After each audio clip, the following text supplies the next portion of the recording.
However, we added about 25% more propellant volume, along with propulsion upgrades such as vacuum jacketing of the feed lines, new fuel feed line system for Raptor vacuum engines, and an improved propulsion avionics module.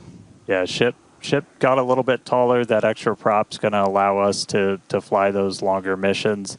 We're not planning on stretching it a whole lot more beyond this in future ones, but then, you know, once we're flying the next version a lot, it'll be going. Just like the previous flight, a lot of tiles have been purposely removed.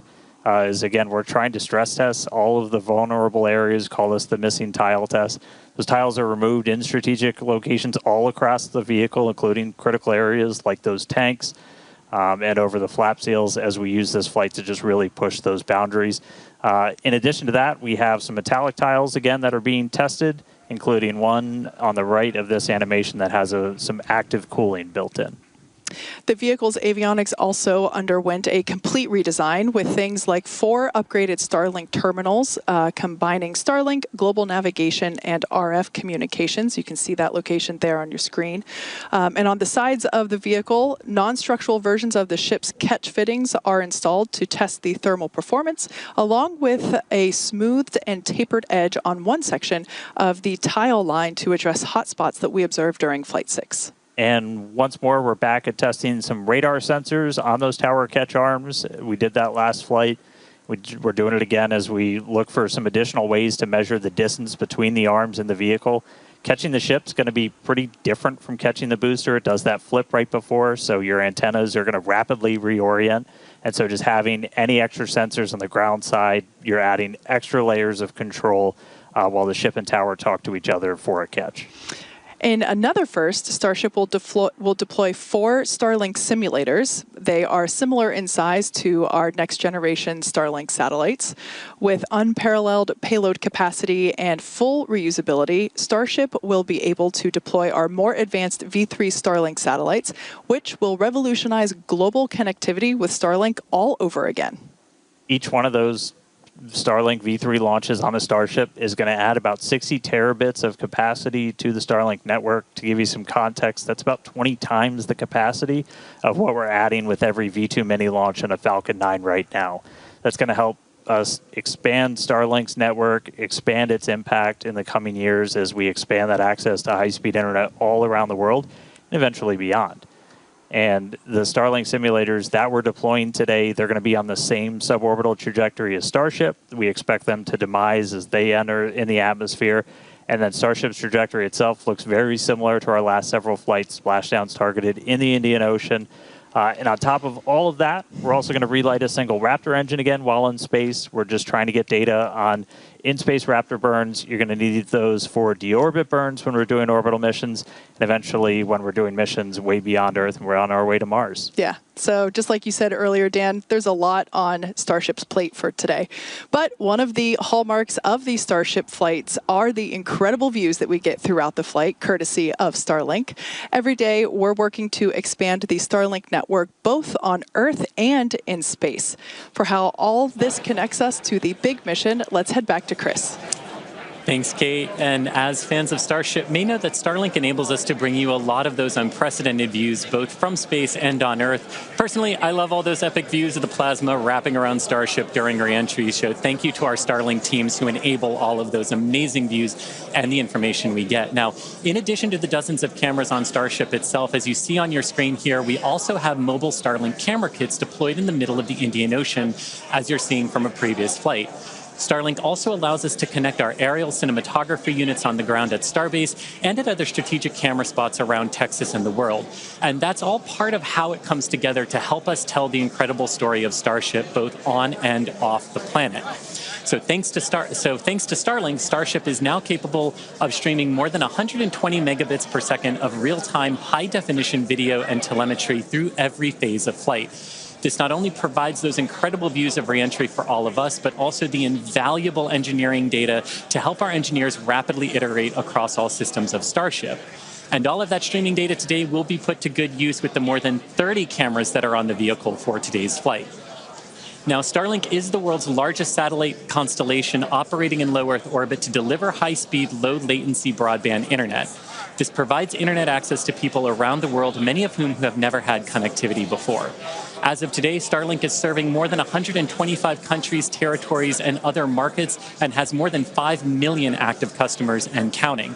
But to meet the growing global demand for high-speed internet, SpaceX recently expanded its factory at Bastrop, Texas, and introduced Starlink Mini as well as an upgraded version of the Starlink standard kit. Here's our first ever look inside our brand new Bastrop facility. There's like an interesting stat where like the odds of being struck by lightning in your lifetime are like about 1 in 15,000. And we make 15,000 dishes a day. If the odds of a defect happening are the same odds as being struck by lightning in your lifetime, it's almost guaranteed to happen one time in this factory a day. So you have to have like a very intense focus on quality. Right now, we're in Bastrop, Texas, at the Starlink manufacturing site, just about 20 miles east of downtown Austin. So the main function of this site is to produce our standard Starlink kits. Right now, we're producing 15,000 a day straight out of the factory. Raw plastic pellets come in, raw aluminum comes in, and we make those into the Starlink kits and then ship them right out to customers' homes.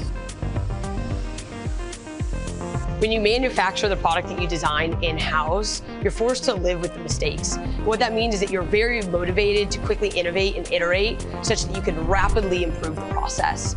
Our previous generation of the production line was maxed out in terms of capability, and the demand for Starlink has kept growing. So when we sat down to go design this factory and this version of our production line, we were really forcing ourselves to innovate.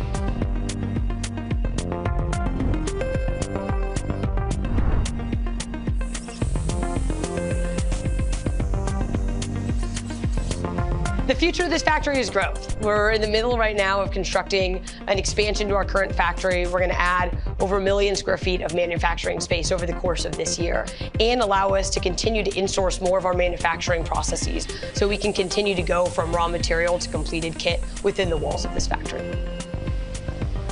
I can't understate the hard work of all the employees at this factory who've made this a reality. Less than 2 years ago, this was an empty building with no employees. And over the last 20 months, we've built a factory from scratch. We've gone from producing 0 kits to over 70,000 a week. And we've gone from 0 employees to over 1,000.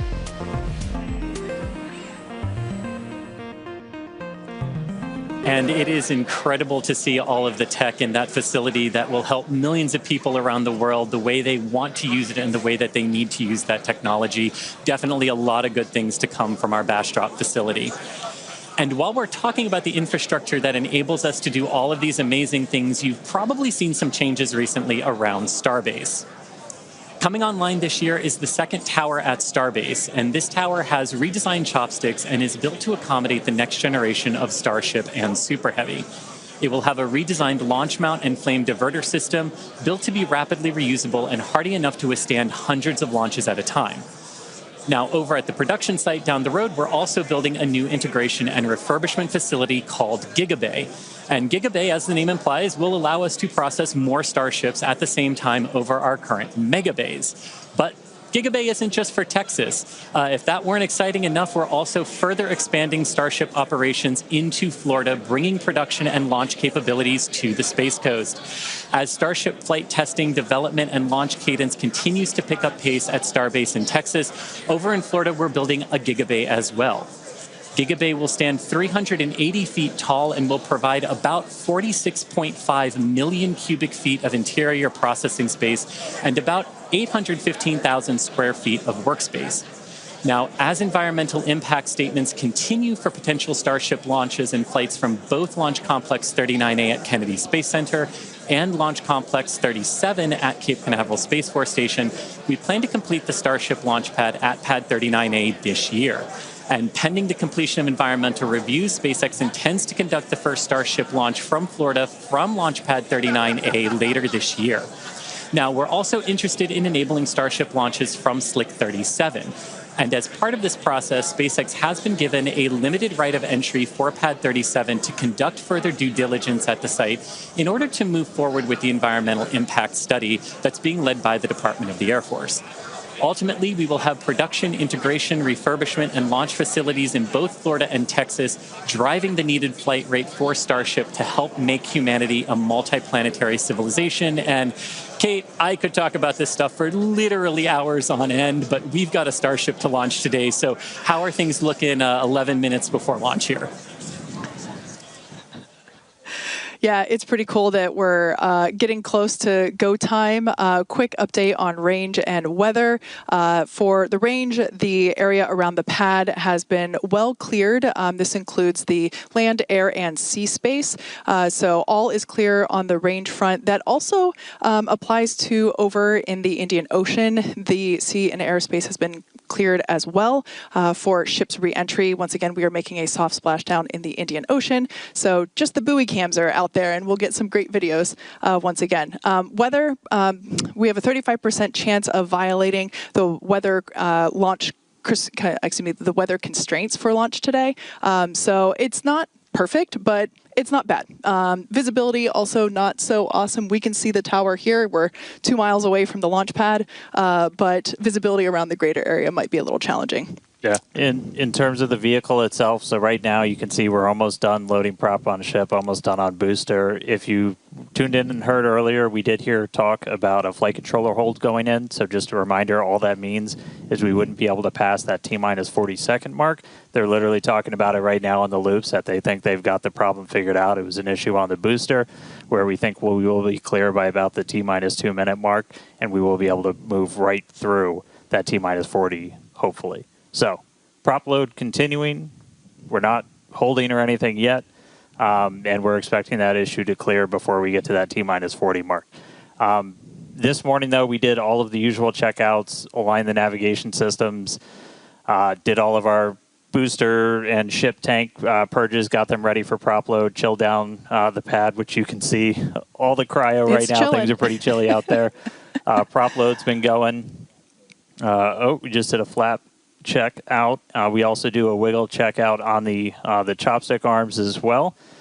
We are going to continue loading prop for about another 6 minutes. We're going to close ship at about 3 minutes, 20 seconds before launch. Booster just about 30 seconds later. So we've had at least one issue that we're still working in the background, expecting that to clear before we hit that kind of that hold gate at T-minus 40 seconds, and looking good. Yeah, so bottom line, things are looking good for liftoff here in just under 9 minutes. We're now at, looks like 8 minutes and 49 seconds. So everything's looking green so far. Yeah. Before we get any closer to liftoff, I need to shamelessly plug Starbase. I'm one of just a couple thousand people who work here. Soon to be the newest city in Texas at Starbase, and we're the largest employer in the area. We're always hiring, so visit spacex.com/careers, see all the openings. It's where the future is being built, and it's a future we can all be pretty excited about. So yeah, come work here. Anyway, back to our regularly scheduled program. Let's launch a rocket. All right, so we're coming up to 8 minutes until liftoff. As we mentioned before, flight controllers are already on console. They're located in our Ad Astra Launch Control Center, about 6 miles away from the pad. But they will soon be moving here with us to Star Factory. So a lot of excitement around that, certainly growing. Yeah, and again, general status check. We're continuing to progress. We're under 8 minutes away. We're tracking an issue with booster. We're expecting that to clear. Still looking good for launch. Speaking of booster, let's talk about catching one. Absolutely. The tower's 2 giant robotic arms that lift and stack Starship on a Super Heavy for final integration ahead of flight. We also use those to catch. It means we don't have any landing legs in the booster. Makes the booster lighter. Means we can throw more payload into space. Exactly. Following liftoff and after the 2 stages separate in flight, Super Heavy will return to the launch site, the same exact launch site that it lifted off from, reignite its engines to slow the vehicle down. Here we see playback from a previous booster catch. I believe that was our first booster catch. The vehicle will slow down, tower arms will come out and catch the booster. And just like the last few times, literally thousands of different vehicle pad criteria have to be met before we bring a booster back and try to catch it. We need healthy systems on Super Heavy, on the launch tower, and we need that final manual command from the mission's flight director for the day.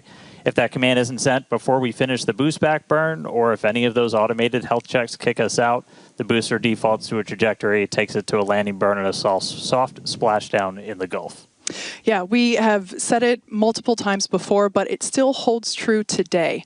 We accept no compromises when it comes to ensuring the safety of the public and our team, and the return will only take place if the conditions are right, and there are many of them. So there's a chance that we may not get to catch the booster today. Yeah, and one aspect of the return and the catch of that booster is the audible sonic boom in the area around the return location that happens as the booster's slowing down from supersonic speeds. It's similar to sonic booms that were heard during the return and landing of NASA's space shuttle for anyone that was in Florida for those.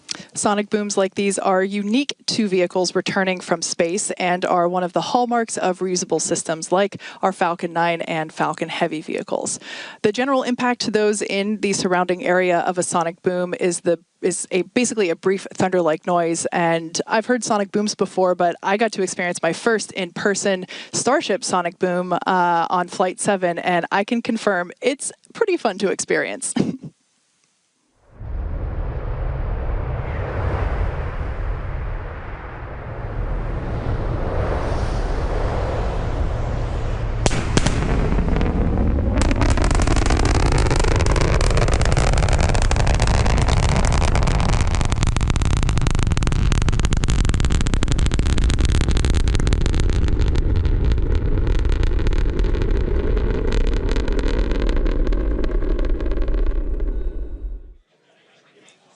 And as someone who has heard sonic booms many times in Florida, they are definitely a hallmark, and what a way to announce a returning space vehicle's return for reuse. Now, here in California, as you can imagine, the excitement is growing here. The crowd is growing.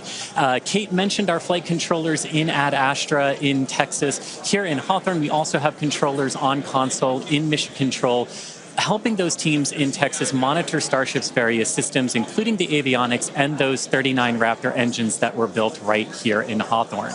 Now, with 4 minutes, 30 seconds to go, Dan and Kate, how are we looking for a launch today?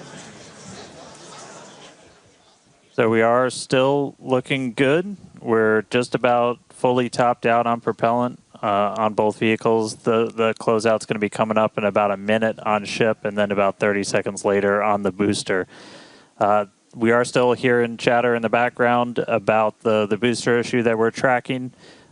We may still be able to pass the hold, but if we need to hold at T-minus 40 seconds, we have several minutes that we can hang out there and work to just kind of troubleshoot those final issues before we get the go. Once we're fully loaded on prop, which is coming up soon, we've got just shy of 11 million pounds of liquid oxygen, liquid methane on both of those stages. And then once we're done, we're going to see that we're going to hear the ground lines do what's called pushback.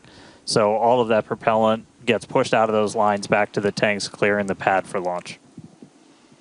Now, in the next few minutes, the guidance system will perform a final alignment. The automated flight safety system will be armed, and thrust vector control, or TVC, checkouts will be performed. As we said, if we do need to hold, it would come at that T-minus 40-second mark. That is the point in the countdown where we can pause to wait for final checkouts or pressurization, or if we need to continue to work through that issue. So once we pass through that T-minus 40-second mark, a number of things are going to happen quite quickly. The ground spin and ignition systems come up to flight pressure. The ship's going to go on to internal power. And after that, the quick disconnect, or QD, arm lockout is removed in preparation for retraction shortly after T0. And once we do pass that T-minus 40 seconds, we still have the ability to recycle the count under certain conditions back to that T-minus 40 seconds and hold there to assess what happened and if we can proceed again to T0. But that's only in certain situations. All right, so we're just about 2.5 minutes away.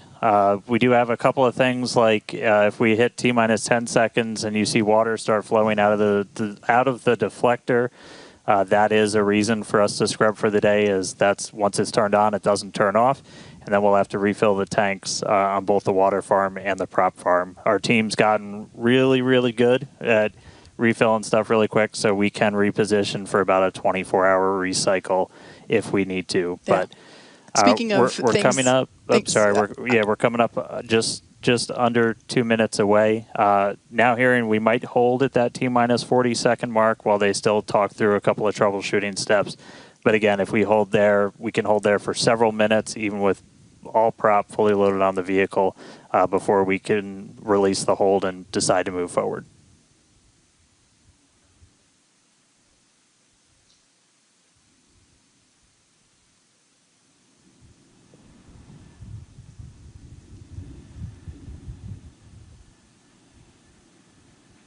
All right, less than a minute and a half away. Again, keep your eye on the clock. Look for T-minus 40. We may hold there. It's not a rocket launch unless you're talking nonstop in the background until right before you lift off. Once again, if we hold at T-minus 40 seconds, we have an opportunity to hold there for several minutes. This is unique to Starship. We don't have this ability on Falcon. As we're about 15 seconds away, we did just here. We are going to hold at T-minus 40. So look for the clock to pause when we hit T-minus 40 as they finish troubleshooting. And then we'll let you know as soon as we start hearing more and if when that clock's gonna start rolling. So holding at T-minus 40. So the team's talking in the background, still troubleshooting. And we can hang out here for a couple of minutes.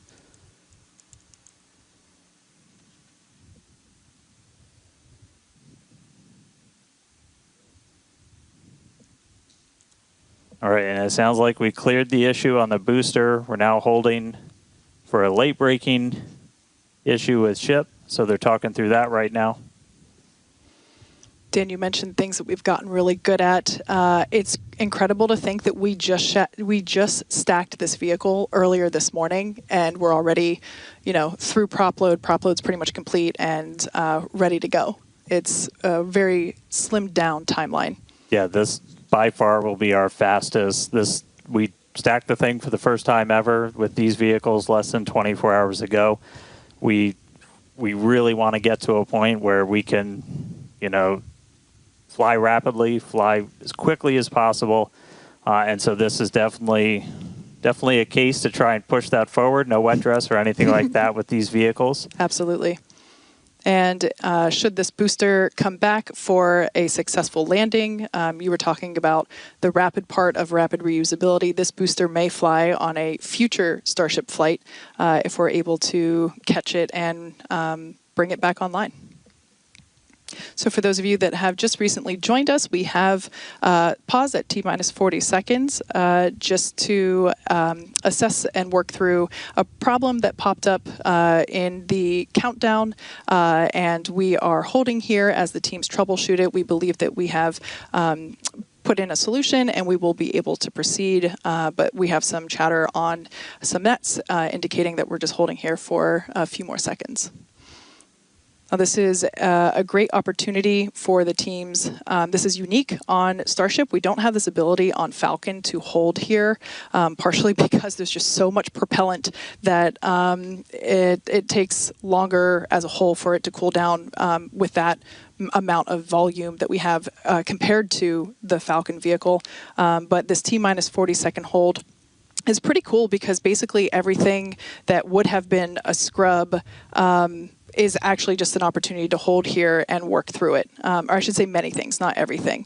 Like I said, we're working through an issue now, but we can also pause here for final checkouts or completion of pressurization to get up to flight levels, that kind of thing. So it's a nice feature to allow the team to wait for final checkouts or assess final prop levels or engine health and that kind of stuff.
All right, and if you're just tuning in, we are still holding at this T-minus 40-second gate. We cleared an issue on the booster that we were working up until the hold, still working one on ship, and team still continuing to discuss in the background. We can still hold here for several more minutes. If we're not able to resolve the issue or find a workaround, then we would have to essentially scrub and stand down for the day. If that does happen, we can go as early as tomorrow, but that clearly depends on what work we might need to do to fix any issues. So just obviously stay tuned. But right now, we're a little over 5 minutes into this hold today. We've got a couple more minutes that we can hold at T-minus 40 before we have to kick out. Essentially, looking at a lot of those propellant temperatures on both vehicles, you want those to stay in pretty specific ranges for engine startup and things like that. That's what generally drives how long we can hold at T-minus 40. So still hanging out. As soon as we hear an update on the ship, we will let you know.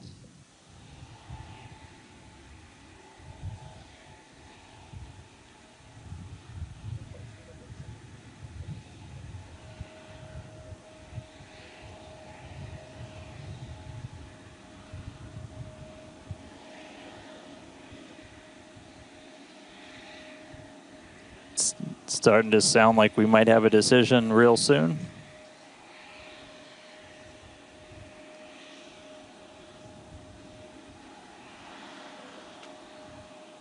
All right, you see the clock rolling. It is time to go for launch. So, 30 seconds to go. Oh. And we just heard a hold. So we kicked. Psych. No. So we did kick out back to the T-minus 40 hold.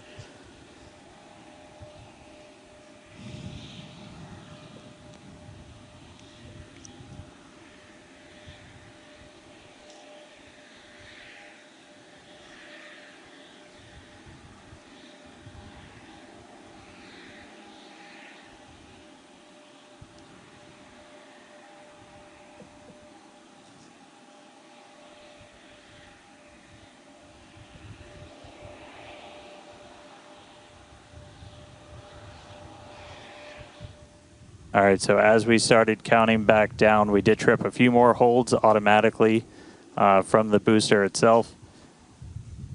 So we are now going to hang out here again at T-minus 40. They've got a couple more troubleshooting steps that they can take. If we're able to get through that, we can start counting down again. If not, we could always offload and try again on either tomorrow or another day. But right now, we're not done for the day yet. Still holding at T-minus 40 seconds. And as soon as we hear some more or start seeing that clock move, you will know if we're going to go for our launch attempt today or if we just try it again another day. So keep listening in, and we'll have an update shortly.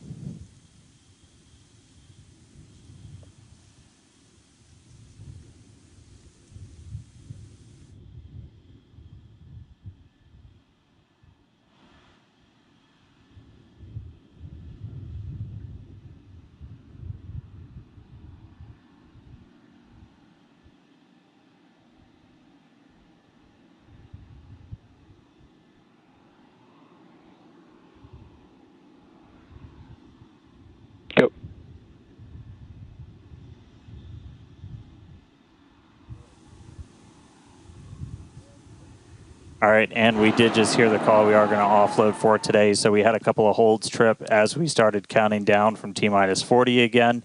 And it's not something we can change with small config tweaks. So we are going to offload our prop and then try again another day. So we're able to fully tank the vehicle. We're unable to lift off today. But just because we don't go today doesn't mean we're not going to go tomorrow or one of the days coming up. So we are going to start offloading all of that propellant on the booster and the ship. As we talked a little bit earlier, we can go as soon as 24 hours later. We won't know that for sure until we dig into everything that kicked us out of our attempt today. So obviously just keep an eye on all of our updates. So we are expecting could be about 24 hours, but we will definitely let people know. Yeah. So we want to thank everybody for tuning in. Unfortunately, we would have liked to lift off today, but the teams are doing the right thing and standing down while we troubleshoot, and we'll share more information as it becomes available, including when our next launch opportunity is. So be sure to keep an eye on our SpaceX account on X, and as I said, we'll share more information as it becomes available. All right. Thanks all for joining us today. We'll see you at the next attempt.